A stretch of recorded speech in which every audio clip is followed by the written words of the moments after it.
Hi and welcome. I'm going to go over the features of the photo strip and teach you how to add your own photos. One of the first things I wanted to point out was about my mouse and how there's a yellow circle around it.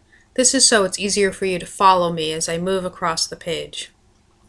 Okay, one of the first thing you'll notice about the page is the photo strip. It appears on every page of the EVOKE wizard.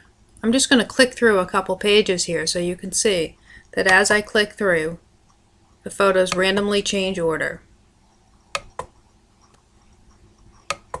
Pretty cool. One of the other things you can do is scroll through the photos on each page by hovering over the right or the left side of the photo strip.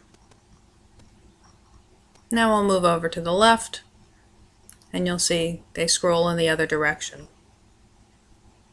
Another thing you can do is do a show hide on the photo strip.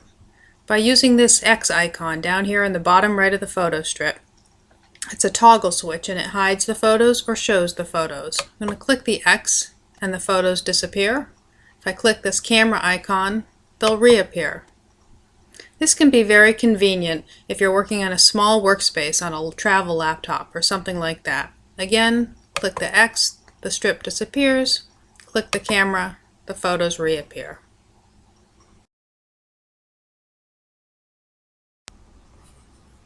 Now let's customize some photos. To access the Customize Photos page, click on this camera icon with the pencil.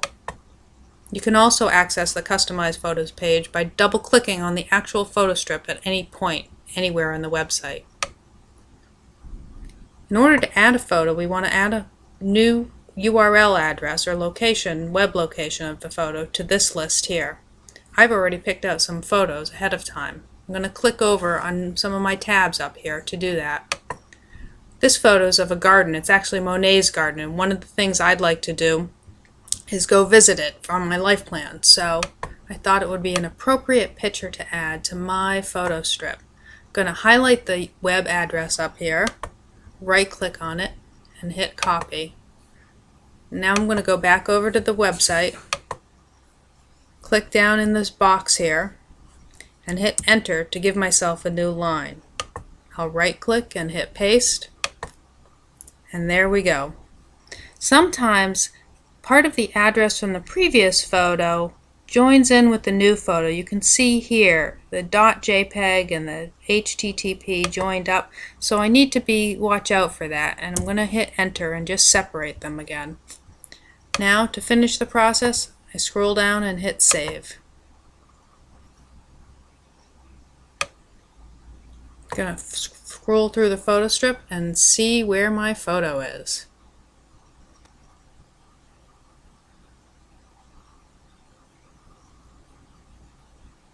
And there it is. That's awesome. Let's do that a couple more times so you get the hang of it. You can imagine that because I would like to visit Monet's garden, I also might like to paint. So I've picked out this picture of painting. Another way to select a photo is to right click on it, and some browsers let you do this copy image URL. So I'm just going to click on that. Again, go back over to the Customize Photos page, click after the last photo, hit enter, right click, and hit paste. Again, it looks like this funny little thing happened where the address of the new photo and the last photo joined up. So I'm going to have to separate those and hit enter, and then scroll down and hit save. Let's scroll through the photos again and see where they are. We're going to have to get that little bug fixed.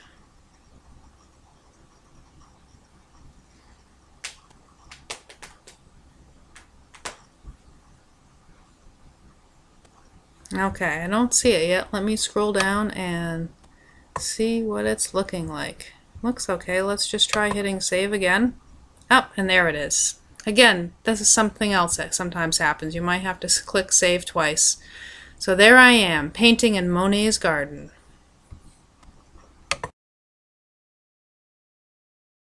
Something else you might want to do is add a photo from a Facebook page. I happen to have a Facebook page open up here. It's George Kinder's Facebook page. And I'd love to add this photo that he has posted here. if I right click on it, my option to copy the image URL does not appear. So I have to find another way to do it. If I click on the photo, then it comes to another format, and if I right click here, then indeed the copy image URL comes up. So that's what I'm going to do.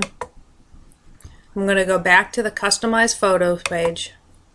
I'm going to click in the box to add our photo, and I'm going to hit Control V to paste my link.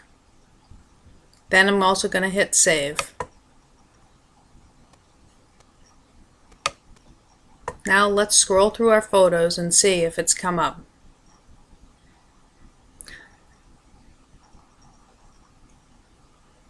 And there it is. Beautiful. Sometimes you have to be a little creative in order to get the image web address for the picture you want to add.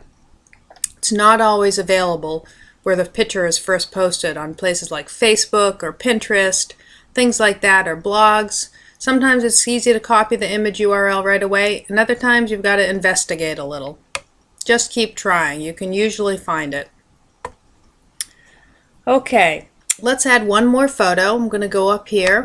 Got a nice family picture. It's not my family, but it looks like a very happy family indeed. This time I'm going to go up and copy the image address from the address bar again. If I right click on the address and hit copy, now I'm going to go back to the photo page, click here, and I'm going to hit Control V as in Victor to paste, and then I'm going to hit save.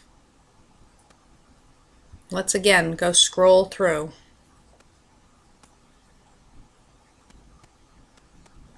And there it is, the family.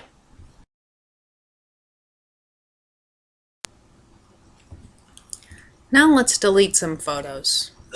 We've added our own custom photos, so perhaps it'd be great to delete the photos that come stock with the website. To delete those, or any photo you want, I just highlight them and hit the delete key.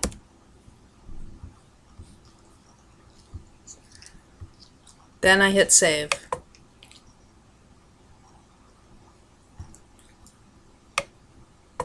As you can see, if I scroll through the photos, it's all my photos, all relevant to my life plan. How fantastic is that? As I scroll through the Evoke wizard, I'm going to see these photos in random order, and they'll help me keep focused and think and dream about the things I want to do.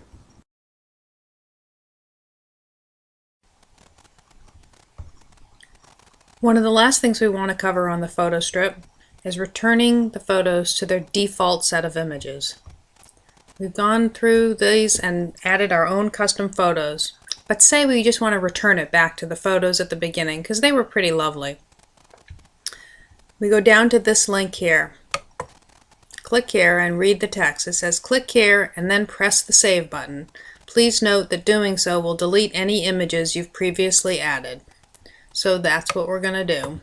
I'm going to click here and you keep an eye on this box, and then once I hit save, these photos will change. Click here and you can see all the photos in the box went back to the original ones. I'm going to scroll down, but the photos haven't changed yet, not until I hit save. I'm going to scroll down and hit save, and there we go, back to the original set of photos. As a side note, it's a good practice to keep a separate list of the personal photos and their URL web addresses in a separate place. I keep mine in a Word doc so I can access them easily.